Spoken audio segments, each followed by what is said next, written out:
There are foods that should never be placed in the refrigerator because cooling them can increase the risk of dementia and memory loss over the years. Although it may sound exaggerated, many of these products are present daily on the table and are stored in the cold, believing that this way they are safer. The damage is not immediate, it is silent, and it is usually confused with normal aging.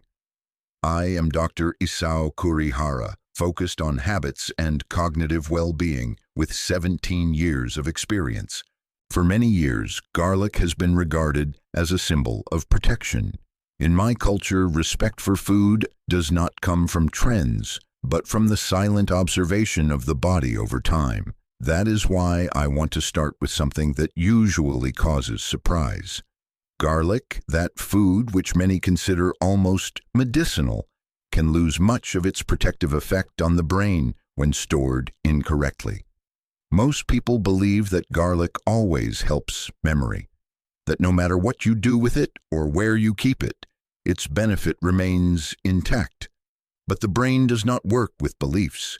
It works with very delicate chemical balances, and when that balance is altered repeatedly, even if mildly, the impact accumulates over the years.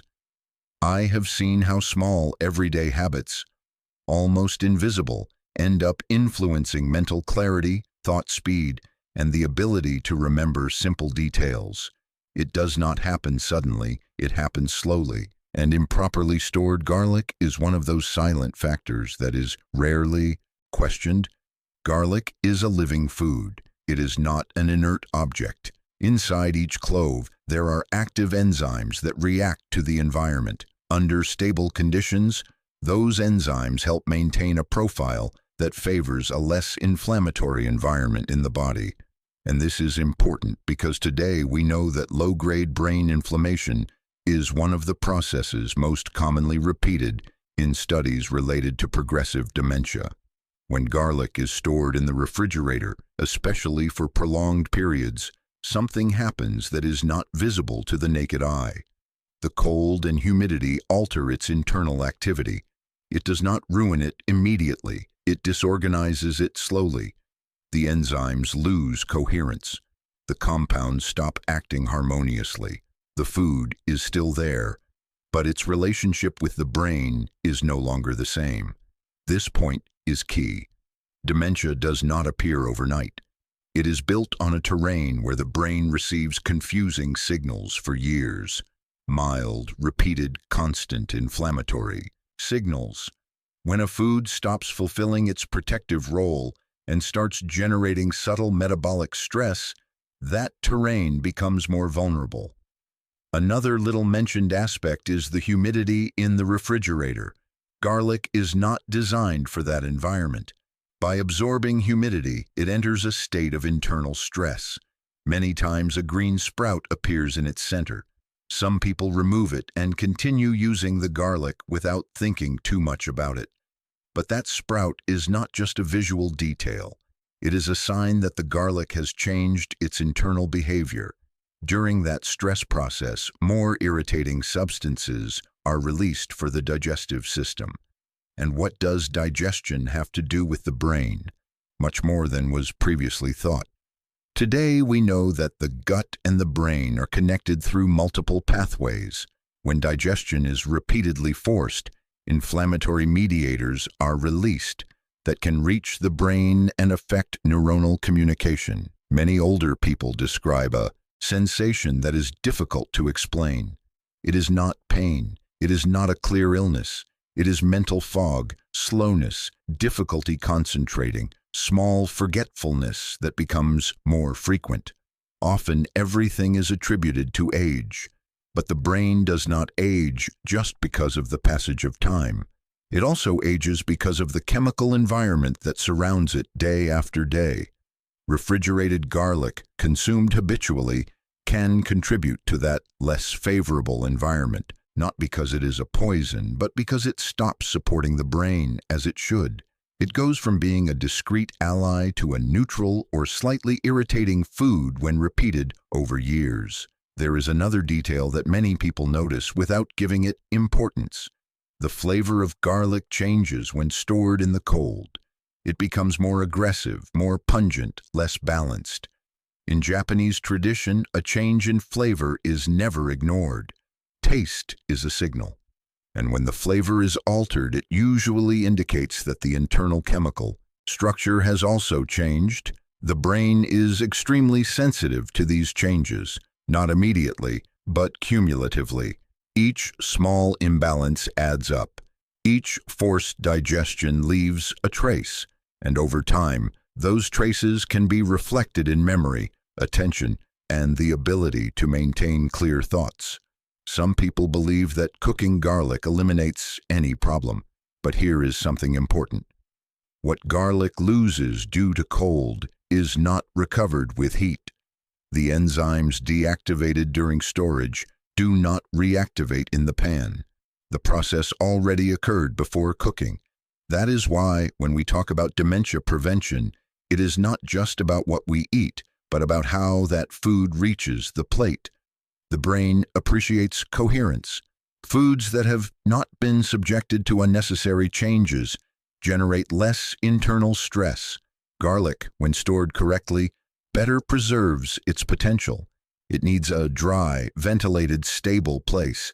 It does not need cold. For centuries, it was used that way, without refrigeration, as part of a diet that respected natural rhythms.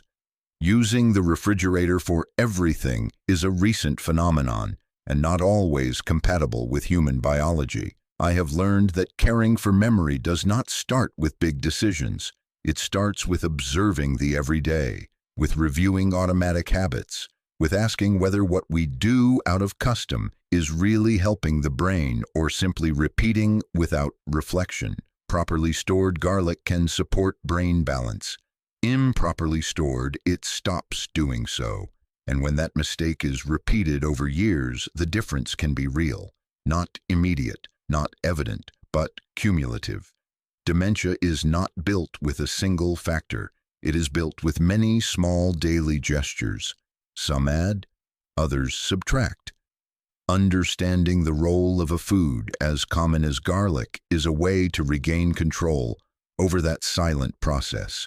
And this is just the beginning, because if a food that many consider protective can lose its effect due to something as simple as cold, the next food on this list usually causes even more surprise. There are habits that are not questioned. They are simply repeated. In many homes, bread goes straight into the refrigerator without anyone challenging it. It is not discussed. It is not analyzed. It has always been done that way. And precisely because of that, I want to pause here. Because when something becomes automatic, it stops drawing attention, even though it may be silently influencing the brain. Over the years, I have learned to observe patterns. I am not talking about extreme theories or drastic changes. I am talking about small daily decisions that, repeated over decades, can modify the internal environment in which the mind ages. Refrigerated bread is one of those examples that almost no one considers relevant when talking about dementia, but it deserves to be examined more calmly. Bread is not an enemy of the brain in itself. The problem arises when its natural behavior is altered. In older food traditions, bread was always a food for consumption close in time. It was made, it was eaten, and it followed its cycle. Artificial cold changed that relationship, and with it, its impact on mental stability. When bread is stored in the refrigerator, its internal structure begins to reorganize, not visibly, not immediately, but in a way that the body perceives. That reorganization makes the bread less predictable for metabolism, and the brain, more than any other organ, depends on energy regularity. The brain does not tolerate constant fluctuations well. It needs stable energy to maintain memory, sustained attention, and clarity of thought. When an everyday food starts generating internal ups and downs, even if mild, the effect is not noticed in one day. It is noticed over the years. Many older people describe a recurring sensation, It is not severe confusion. It is not an obvious loss. It is persistent mental slowness, difficulty maintaining focus, cognitive fatigue that appears without a clear reason. In many cases, the cause is not investigated because it is assumed to be a natural part of aging. But brain aging is not just time. It is also metabolic environment. Refrigerated bread can contribute to a less stable environment. When cooled, it becomes harder to process. The digestive system needs more effort to break it down. And when digestion becomes more demanding repeatedly, inflammatory signals are released that do not always stay in the intestine. Today, we know that there is a constant connection between the gut and the brain. It is not a fad. It is a repeated observation. When the gut works under stress, the brain receives it. And when that stress is repeated over years, it can favor low-grade brain inflammation processes, one of the most studied terrains in the progression of dementia. There is another detail that is rarely mentioned. The refrigerator environment is not just cold, it is humid. And bread, when exposed to that humidity, can develop microscopic alterations that are not always visible. I am not talking about obvious mold. I am talking about invisible changes that go unnoticed, but that, when repeated, add inflammatory load to the organism. The brain is extremely sensitive to chronic inflammation even when it is mild. It does not generate immediate pain. It does not give a clear signal, but over time it can affect processing speed, the ability to retain recent information, and clarity for making simple decisions. Another important aspect is the effect on blood sugar. Refrigerated bread tends to lose part of its internal balance, which can favor less stable responses in the organism. Each abrupt rise and fall not only affects the body, the brain feels it. Recent memory and sustained attention are especially sensitive to these changes. Many people notice that after certain meals, they feel mentally slower. They look for the cause in age, fatigue, or stress. But few times do they look at something as simple as the way they store an everyday food they have consumed for decades. Not all breads react the same, and this detail also matters for the brain. Highly processed breads with additives and refined flours tend to become even more unstable when refrigerated. Their structure alters more easily, generating a less predictable metabolic response. In contrast, simpler breads made with traditional processes usually behave differently when stored under appropriate conditions. In many cultures, respect for food includes respecting its natural way of preservation. Not everything needs cold. The refrigerator is not a universal solution. There is a question I always ask myself. If for centuries humans consumed bread without refrigeration, at what point did we assume that cold was indispensable? The human body did not change that fast, but our habits did, and not always in harmony with the brain. Bread needs a dry, stable environment without abrupt changes. When stored that way, it digests more predictably, and that predictability is a gift for the brain. Less digestive stress means fewer inflammatory signals traveling to the mind. When more bread is bought than can be consumed in a few days, there is an alternative more coherent than the refrigerator. Freezing, when used well, better maintains the internal structure of the bread. When gently reheated, it recovers much of its original behavior. This is not a minor detail. The brain appreciates consistency. Talking about dementia usually leads to thinking about big decisions, diagnoses, or complex treatments. But reality is more silent. Prevention starts much earlier. It starts with what is repeated without thinking. In those small gestures that seem irrelevant but that accumulate over years. Bread does not define brain health on its own, but the way it is treated can add or subtract stability to the environment in which the mind ages. It is not about eliminating it, it is about stopping unnecessary alteration. I have learned that caring for memory does not start with external solutions. It starts in the kitchen. It starts when we observe our automatic habits and ask ourselves if they still make sense. The brain ages according to what it receives day after day, and that day after day is full of invisible decisions. And this is important because the next food on this list is even more common, even more deceptive, and its relationship with brain inflammation usually surprises even those who believe they are doing everything right. If bread seemed harmless to you, wait until you learn what happens with the next food that almost everyone stores in the cold without questioning it. Before continuing, I want to remind everyone listening that subscribing to our channel will give you access to this vital information. Let us continue. There are foods so present in daily cooking that they stop being noticed. They do not generate debate. They do not arouse suspicion. They are simply there. The onion is one of them. It is used almost every day in small quantities as the base of many meals. And precisely because of that, almost no one wonders if the way it is stored can influence over time the health of the brain. In my experience, the biggest mistakes do not usually come from extreme decisions, but from silent habits. The onion seems harmless. It does not have a reputation for being harmful. It is not associated with dementia or memory loss. And yet, when stored incorrectly for years, it can contribute to a less favorable internal environment for the mind.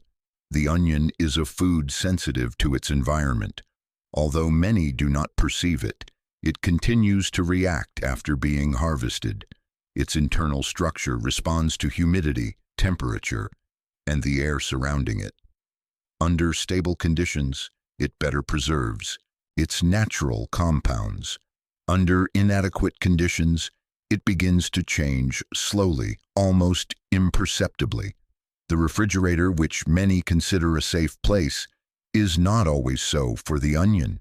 It is a cold and humid environment, and the onion is not designed for that type of setting. When exposed to cold for prolonged periods, its internal balance begins to alter. It does not rot immediately. It does not give a clear signal, but it changes. This change matters when we talk about the brain because one of the most studied processes in cognitive decline is low-grade brain inflammation. It is not an inflammation that hurts. It is not obvious. But over time, it alters the way neurons communicate with each other. The onion, in its natural state, contains antioxidant compounds that help neutralize oxidative stress. This stress is one of the factors most associated with accelerated brain aging. When those compounds work well, the food can support a more balanced environment for the mind. The problem arises when the onion is stored in the cold for prolonged periods. The humidity from the refrigerator penetrates its inner layers. Its cell walls begin to weaken. This is not always noticeable when cutting it. Sometimes only a softer texture or a slightly different smell is perceived. But internally, its behavior has already changed.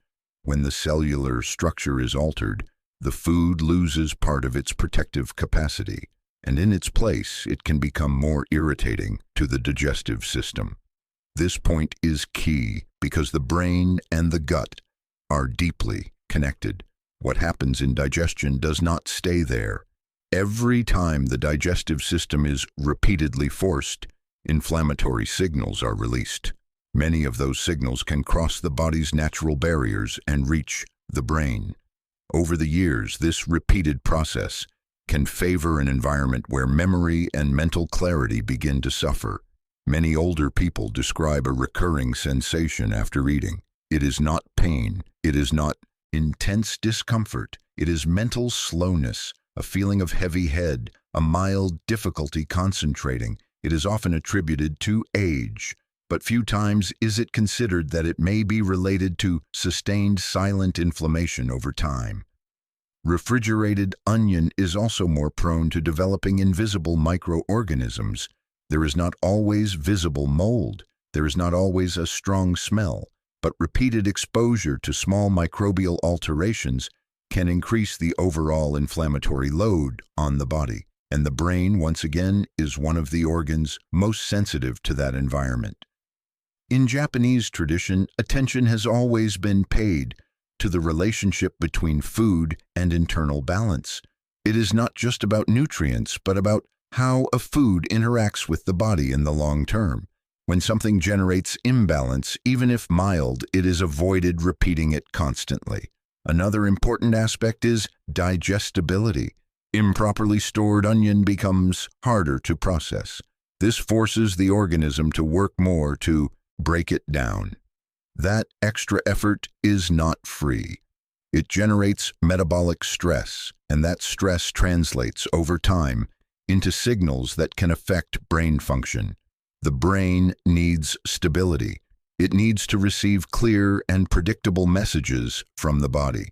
When diet introduces noise, metabolic confusion, or persistent inflammation, the mind resents it, not immediately, but progressively. When talking about making adjustments in everyday habits, it is important to remember that each person is different and that sustained changes should be made with judgment. Always consult your trusted doctor before permanently modifying the way you organize your diet, especially if you are going through changes in your overall health. Many studies suggest that dementia is not a sudden event. It is a long, silent, cumulative process. It is built with small factors that, separately, seem insignificant. Improperly stored onion can be one of those factors when repeated over years. It is not about eliminating onion from the diet. It is about respecting its nature. The onion needs a dry, ventilated, stable environment. It needs air. It needs moderate darkness. It does not need cold. When stored that way, it better preserves its structure and protective compounds. When stored correctly, the body processes it more easily. Digestion is cleaner. The inflammatory load decreases, and the brain receives fewer stress signals. This type of internal coherence is especially important as the years go by. I have seen how people who adjust these small details report over time greater mental clarity, not because one food works miracles, but because the internal environment becomes less aggressive for the brain. Less inflammation means more cognitive stability.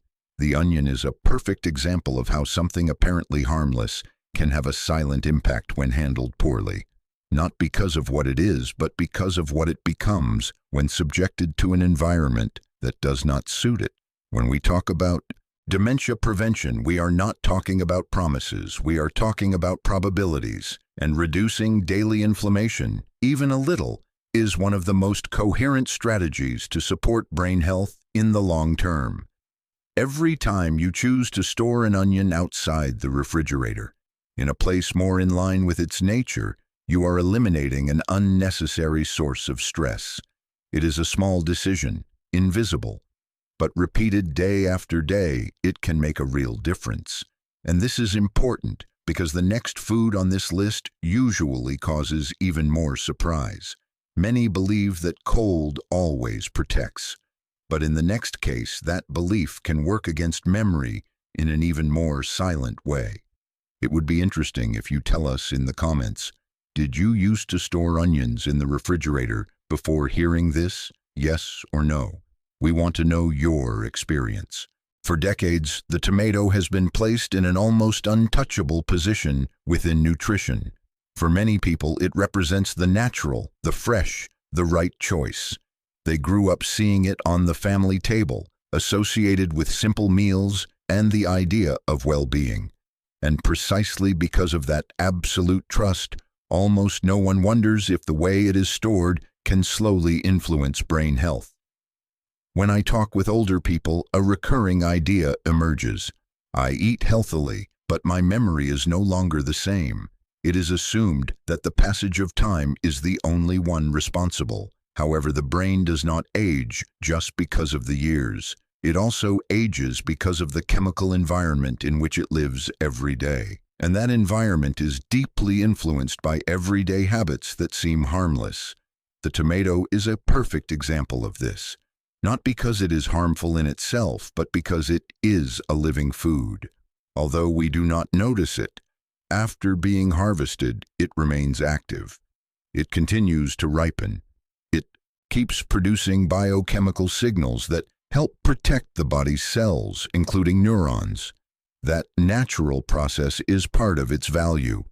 The problem arises when that process is abruptly interrupted. The cold of the refrigerator acts as an artificial break. It does not destroy it immediately. It does not generate an obvious signal, but it stops internal functions that the brain does take advantage of when the food arrives in more natural conditions.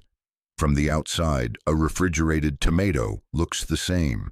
It maintains its shape, its color, even its texture for a while. But inside, its cellular structure begins to weaken.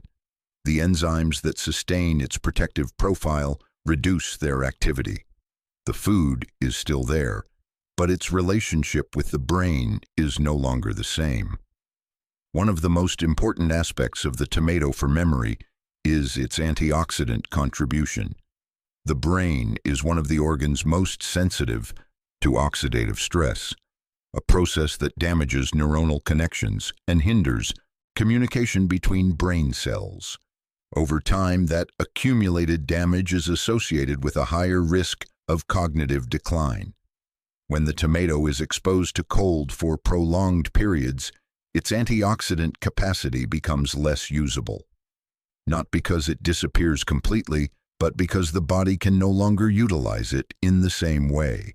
It is as if the food arrived incomplete to its original function. Many people notice something curious. Tomatoes that spend time in the refrigerator lose flavor. They become flat, dull. That change is not random. In Japanese tradition, flavor is always observed as a signal of internal balance. When taste weakens, it usually indicates that something deeper has also been altered. The same molecules that give flavor to the tomato are related to its protective capacity. When they break down, not only does the eating experience change, the way the food interacts with the body also changes, and in the long term, with the brain, there is another, even more silent point. The refrigerator is a humid environment. The tomato has thin, permeable skin. By absorbing humidity, an environment conducive to microscopic alterations is created that are not always visible or smelled. I am not talking about something obvious. I am talking about small, repeated, cumulative exposures. In the brain, this type of exposure can favor low-grade brain inflammation. It does not cause pain. It does not generate an immediate alarm. But over the years, it alters the chemical balance necessary to sustain good memory and stable cognitive function. Chronic inflammation appears constantly in studies related to dementia, not as a single cause, but as part of a long and silent process. Every food that loses its protective capacity adds in that direction, although the effect is not noticeable in the short term. Additionally, when the tomato's structure is altered by cold, its digestion becomes less efficient. The body needs more effort to process it. That additional effort generates more inflammatory signals, and many of those signals do not stay in the digestive system. Over time, they can reach the brain. That is why some people experience mental fatigue, slowness, or mild confusion after certain meals without relating it to something as simple as a poorly stored tomato. The brain, especially with age, is extremely sensitive to these subtle changes. When the tomato ripens at room temperature, it maintains a more coherent chemical dialogue with the organism. It provides signals that favor neuronal communication. When it is cooled unnecessarily, that dialogue is interrupted. The food stops adding and becomes, at best, neutral.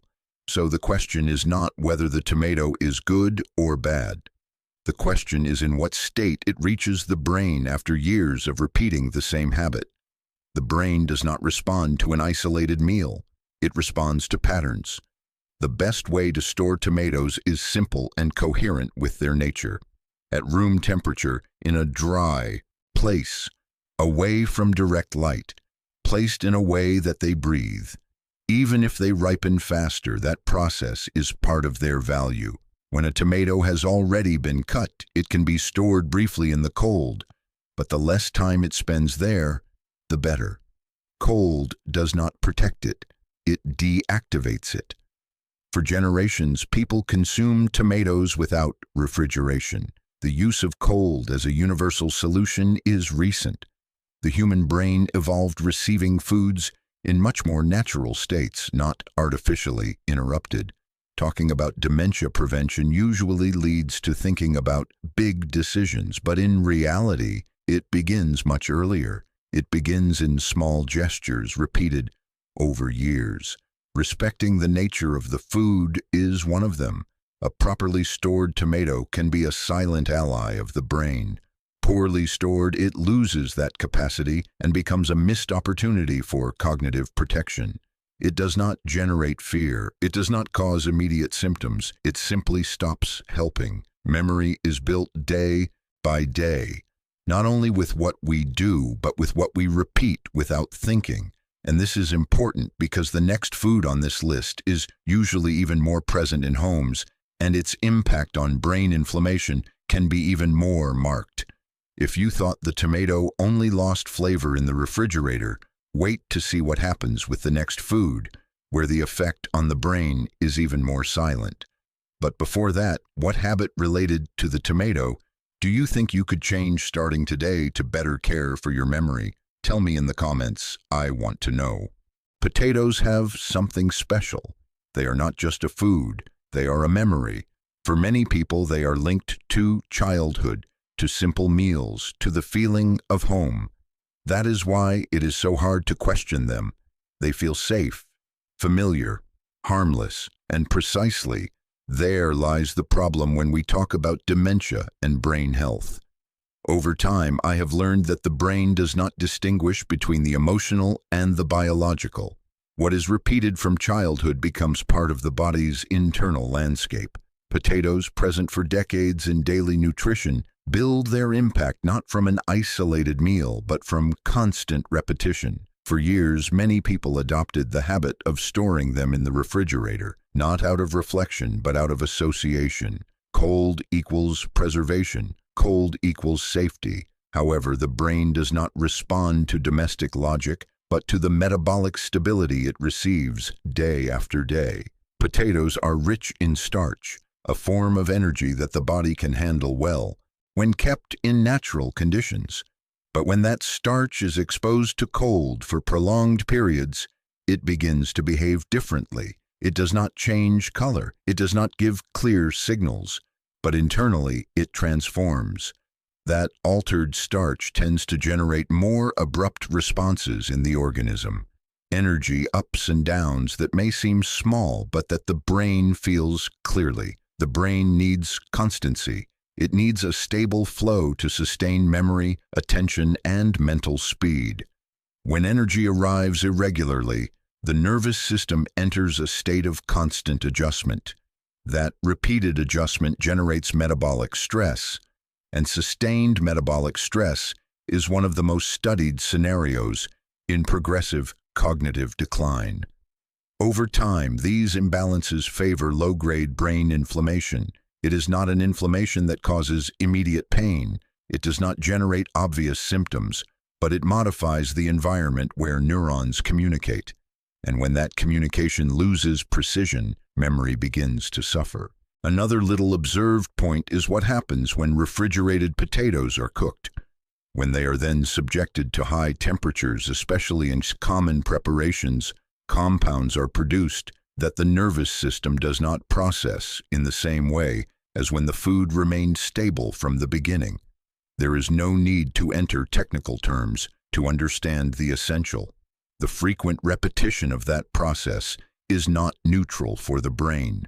The problem is never an occasional meal. The problem is the habit.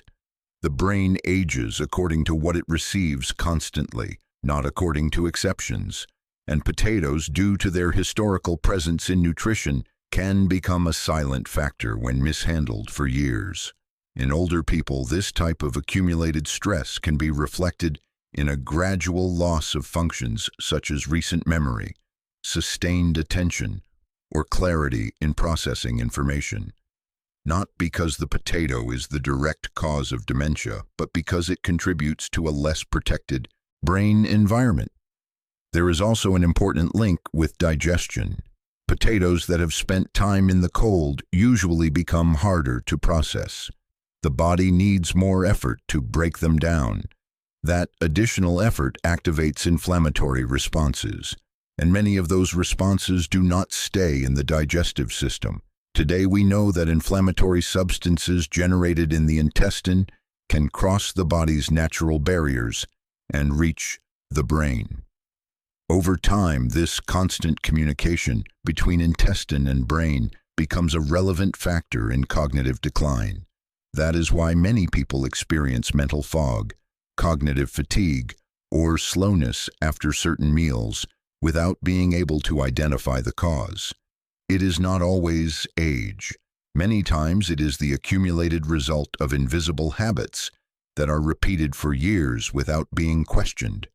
Another detail that is often overlooked is the appearance of green areas or sprouts in potatoes. These signals indicate that the food has entered a chemical stress process. The refrigerator cold, far from preventing it, can intensify it. That internal stress modifies the way the body interacts with the potato. Always consult your trusted doctor. From the brain's perspective, each stressed food represents an additional load. Not immediate, not evident, but cumulative. And accumulation is key when talking about dementia. When potatoes are stored properly in a dark, dry place with stable temperature, they better maintain their original structure.